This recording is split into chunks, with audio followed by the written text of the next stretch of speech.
Over 15 years ago, my small parish participated in the Nets for Life campaign, raising money to send anti-malaria nets and information and training to Africa. Our outreach committee and Sunday school worked together to set a very ambitious goal for us of $1,800 or 150 nets. That's enough to protect 450 people from malaria, maybe a whole village in Africa. The campaign was over on Easter Day.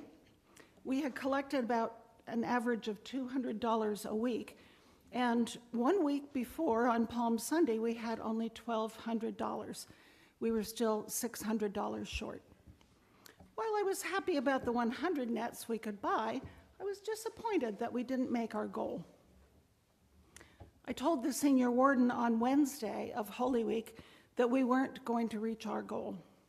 She said, "Oh, Shelley, we just have to pray." I said, "Fine, we'll pray."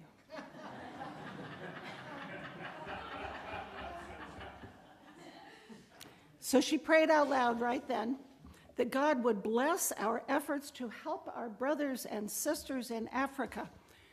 She also added in some angels to help with the job and said several thank yous. To be really honest, I didn't think it would make any difference. Between Thursday and Saturday that week, I received 3 checks in the mail for the Nets for Life campaign. And these people had read about it in our newsletter, or they had visited the church and heard about it. 2 checks were for $250, and one was for $100. The exact $600 we needed to accomplish our goal. I'm sorry to say that I was stunned.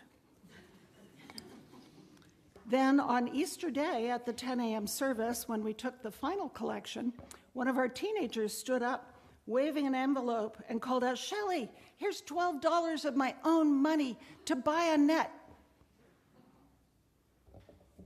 We had exceeded our goal by 1 net. I was overwhelmed and humbled. There was not only sufficiency, there was what seemed like a miracle of abundance in 3 days. I know that St. Dunstan's has experienced miracles of abundance many, many times. This morning's passage is the only miracle story that shows up in all 4 Gospels. This story was really important to the early church. Why? And what is the real miracle here? The Gospel doesn't say that Jesus multiplied the loaves and fishes. Jesus didn't even give out the bread and fish to the crowd. So what's the miracle, and who's performing it? And what pattern might we see that helps us translate this story into our own lives and into our life together as a community? At the beginning, Jesus has just been told that his cousin, John the Baptist, has been murdered by King Herod. Jesus goes off to a deserted place by himself to think and pray and grieve. But a huge crowd sees where he's headed and arrive at the deserted place with Jesus. Wouldn't you think that Jesus might be exasperated or angry that he can't get a minute to himself to pray and grieve? But that's not how he reacts when he sees this big crowd. These people have walked a long way to bring their sick friends and family to this man who might be able to make them well. They are people desperately in need of hope, in need of knowing that God is with them, that God cares about what happens to them and will come to their aid. So we come to the first piece of our pattern. Jesus sees the people in need and has compassion on them. Number 1. All day long, he heals their sick, and finally, it's supper time, and stomachs are beginning to grumble. At least the disciples' stomachs are.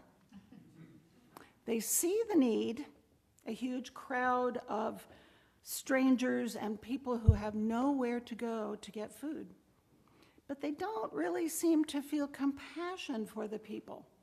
They want Jesus to send them away.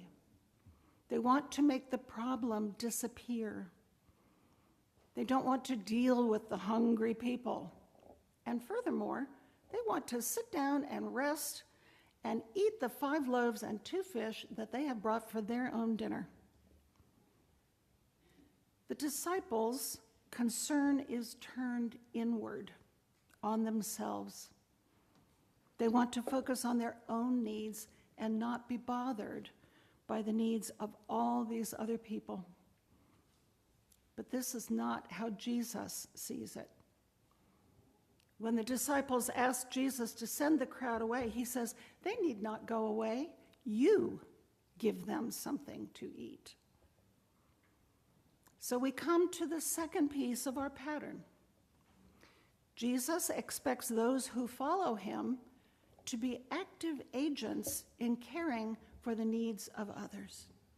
Number 2. And how do the disciples respond? We have nothing except 5 loaves and 2 fish, but that's our dinner. We have nothing to share. We can't make a dent in the need we see around us. The problem is overwhelming. It's easy for us to feel overwhelmed by the great need we see in the world and in the streets all around us. I don't even have to list them. The lack of resources we have to deal with the problems of those around us can be paralyzing. But Jesus says, bring what you have here to me. And he thanks and praises God for these gifts. Then he tells the disciples to distribute the food to the crowd. Now we have the third piece of our pattern. God has already given us everything we need to do what God wants us to do. Even though our resources seem small and inadequate, we are to bring them to God in thanks and praise, then go about filling the needs around us. We've seen this pattern play out in our corporate life together over and over, and we've seen it in our own lives as well. When we see the needs around us and have compassion, when we accept that as followers of Jesus, we're to be active agents in caring for the needs of others, and when we have faith that even when our resources seem inadequate, we bring them to God in thanks and praise, and then deploy them. When we do these things, then the real and continuing miracles occur. God weaves so many things together.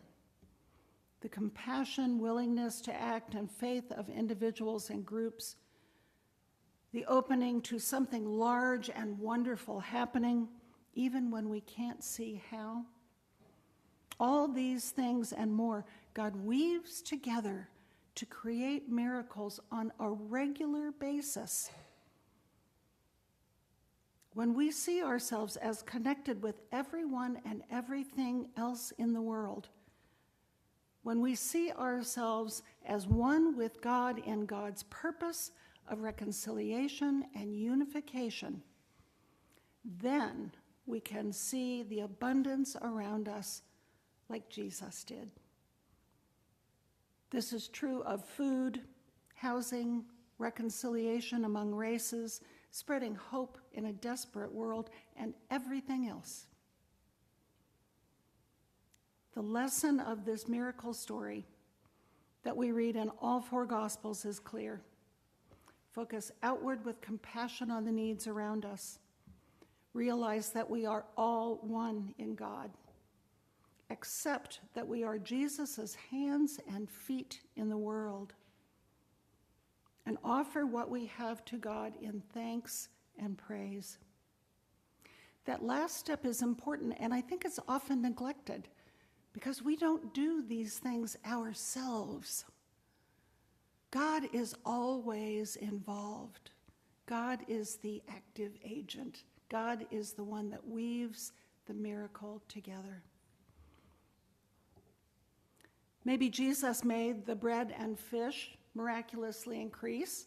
I have no doubt he could do it. Maybe a lot of people brought a little bit of food for themselves, and in seeing the disciples pass out the bit they had, those people's hearts softened to share with one another. It doesn't matter how it happened. The real miracle was that hearts were opened, faith in God was demonstrated and increased, and through God's grace and abundant care for people, everyone had enough and more.